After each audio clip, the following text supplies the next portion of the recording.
यह कहानी है एक ऐसी 20 साल की खूबसूरत नौजवान लड़की की है जिसकी मां विधवा होती है। कैसे उस लड़की की काम वासना की प्यास बढ़ जाती है, कैसे वह हर दिन अपनी इस प्यास को बुझाने का प्रयास करती है, और फिर कैसे एक दिन एक नौजवान साधु आकर उसकी इस प्यास को बुझाते हैं। यह कहानी उस समय की है जब गांवों में जीवन बहुत ही साधारण और संघर्षपूर्ण था। रिया और उसकी मां का जीवन मुश्किलों से भरा हुआ था क्योंकि उनके पास संसाधन बहुत कम थे। रिया का दिल एक दयालु और समझदार इंसान बनने की कोशिश करता था, लेकिन उसकी युवा अवस्था में भटकाव और आंतरिक इच्छाओं का दबाव भी महसूस होता था।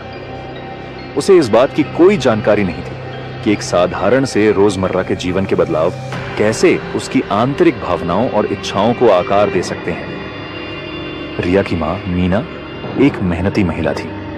पिता के निधन के बाद वह अकेले ही घर की जिम्मेदारियों को संभालती थी। वह खेतों में काम करती थी, जबकि रिया घर के बाकी कामों में उसकी मदद करती थी। समय की कठिनाइयों ने रिया को एक जिम्मेदार लड़की बना दिया था, लेकिन जब वह 20 साल की हुई तो उसका जीवन एक नई दिशा की ओर मोड़ ले रहा था। यह समय उसकी आत्मा में उठती असमंजस, इच्छाएं और मानसिक उलझनों का समय था। शरीर और मन में होने वाले बदलावों का वह ठीक से सामना नहीं कर पा रही थी और उसे इसके बारे में कोई समझ नहीं थी। उसके अंदर एक निरंतर जागती कामनाओं की ज्वाला थी जिसे वह किसी न किसी रूप में शांत करना चाहती थी, लेकिन वह यह नहीं जानती थी कि यह प्यास कभी शांत नहीं होती। एक दिन उनके गांव में एक युवा साधु का आगमन हुआ। वह साधु अभी संसार के भोग विलास और मोह माया को त्याग कर वैराग्य के मार्ग पर चलने की परीक्षा में था। वह गांव में स्थित एक पुराने मंदिर में ठहरा था। साधु का उद्देश्य था कि वह लोगों के बीच रहकर भिक्षा मांगते हुए अपने मन को सांसारिक सुखों से मुक्त रख सके। गांव में साधु के आने की खबर तेजी से फैल गई। लोग उनके तेजस्वी व्यक्तित्व और सौम्य स्वभाव की चर्चा करने लगे। अगले दिन साधु भिक्षा मांगने के लिए गांव की गलियों में निकला। भिक्षा मांगते मांगते साधु मीना के घर पहुंचा। उसने दरवाजे पर खड़े होकर आवाज लगाई। भवती भिक्षा मदिहि। उस समय रिया की मां खेतों में काम करने गई थी और रिया घर पर अकेली थी। आवाज सुनकर रिया बाहर आई और दरवाजा खोला। साधु को देखकर रिया हतप्रभ रह गई। उसका तेजस्वी चेहरा, मजबूत काया और शांत स्वभाव उसे मोहने लगा। साधु ने मीना से विनम्र स्वर में भिक्षा मांगी। मीना जल्दी से अंदर गई और भिक्षा में कुछ अनाज फल लेकर आई और साधु को भिक्षा दी। साधु ने शांतिपूर्वक भिक्षा स्वीकार की और बिना कुछ कहे वहां से चला गया। साधु के चेहरे का तेज शांति भाव और उसका मजबूत शरीर रिया के मन को भा गया था। उस रात मरिया उस साधु के बारे में ही सोचती रही। उसके मन में साधु की छवि इतनी गहरी बस गई थी कि वह उसे भूल नहीं पा रही थी। उसने मन ही मन सोचा, ऐसा सौम्य और आकर्षक पुरुष मैंने आज तक नहीं देखा। रिया के मन में साधु से दोबारा मिलने की इच्छा अधिक प्रबल हो चुकी थी।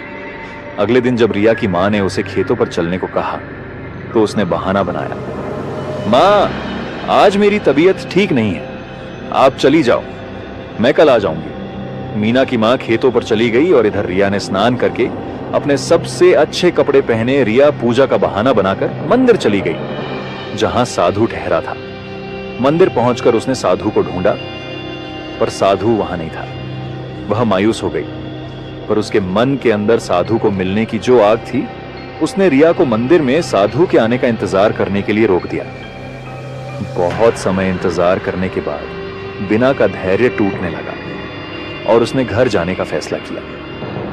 जैसे ही वह निराश होकर घर लौटने लगी तो मंदिर के बाहर साधु से उसकी मुलाकात हो गई। उसने हाथ जोड़कर साधु को प्रणाम किया। साधु ने भी उसे आशीर्वाद दिया और मंदिर के अंदर चले गए। रिया साधु के दर्शन करके बहुत खुश हुई और उसका मन आनंद से भर गया। इसके बाद वह अक्सर मंदिर जाने लगी।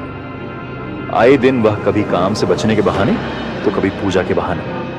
हर बार वह साधु को देखकर अपनी आंखों की प्यास बुझाती, लेकिन कहते हैं कि काम वासना की प्यास जितनी बुझा की कोशिश मनुष्य करता है, उन्नति ही अधिक यह बढ़ती जाती है। ऐसा ही रिया के साथ हुआ। वह साधु के प्रति इतनी आकर्षित हो गई कि हर रात उसके सपने देखने लगी थी। सपनों में वह साधु के साथ अपने सुख और भोग विलास की कल्पना करती। उसका मन और शरीर साधु के प्रति पूरी तरह से खींच गया था। फिर कुछ दिनों बाद एक दिन साधु के गुरु गांव के मंदिर में आए। गुरु और शिष्य आपस में मिले। गुरु अपने शिष्य की तपस्या और संयम की बहुत सराहना करते थे। उधर रिया की कामना इतनी प्रबल हो चुकी थी कि उसने साधु से अपने दिल की बात कहने का निश्चय कर लिया था।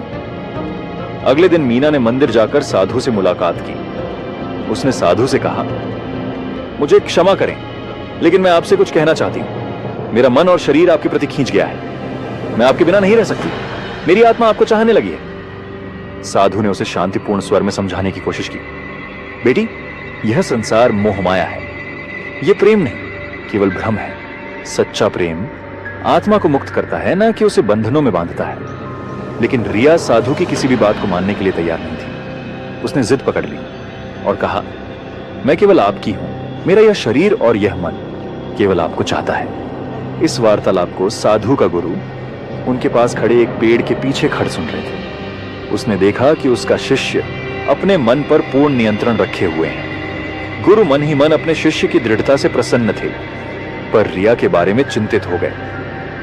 जब रात को गुरु और शिष्य भोजन कर रहे थे, तो गुरु ने अनजान होकर अपने शिष्य से उसके दिन भर की दिनचर्या पूछी। शिष्य ने गुरु की बात का उत्तर देते अपनी दिनचर्या के बारे में बताया।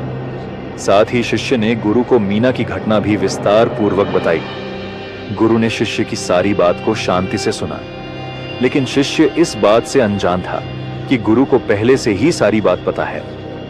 शिष्य की बात सुनने के बाद गुरु ने मन ही मन अगली सुबह रिया के घर जाने का निश्चय किया। अगले दिन जब गुरु रिया के घर पहुंचे, रिया की मां ने दरवाजा खोला और गुरु को अंदर बुलाया। बातचीत के दौरान गुरु ने रिया की मां को उसकी बेटी के बारे में सब कुछ बताया। उन्होंने समझाया, यह लड़की निर्दोष है। यह उसकी उम्र और मन का दोष है। इसे संभालने का एक ही तरीका है, इसकी शादी करवा दीजिए ताकि इसका जीवन सही दिशा में चल सके। गुरु की बात सुनकर रिया की मां को सब कुछ समझ में आ गया था। रिया की मां ने गुरु की बात समझी और जल्द ही रिया के लिए एक अच्छा वर ढूंढकर उसकी शादी करवा दी। इधर मंदिर में आकर गुरु ने अपने शिष्य से कहा, वत्स, तुम्हारी परीक्षा सफल रही। अब हमें किसी और गांव में जाकर नई परीक्षा देनी चाहिए। इतना कहकर दोनों गुरु शिष्य वहां से एक अन्य गांव की ओर निकल पड़े। रिया का जीवन शादी के बाद खुशहाल हो गया और साधु अपने तप के मार्ग पर अडिग रहा। दोस्तों, यह कहानी हमें सिखाती है कि मोह और कामना में फंसना स्वाभाविक है, लेकिन सच्चा प्रेम वही है जो आत्मा को उन्नति और शांति की ओर ले जाए। दोस्तों, हमें यह भी सीख मिलती है कि अपने मन और इच्छाओं पर नियंत्रण रखना ही वास्तविक तपस्या और वैराग्य है। जीवन में सही मार्गदर्शन और समय पर लिए गए निर्णय कठिनाइयों को समाप्त कर सकते हैं और सुखमय जीवन का आधार बनते हैं।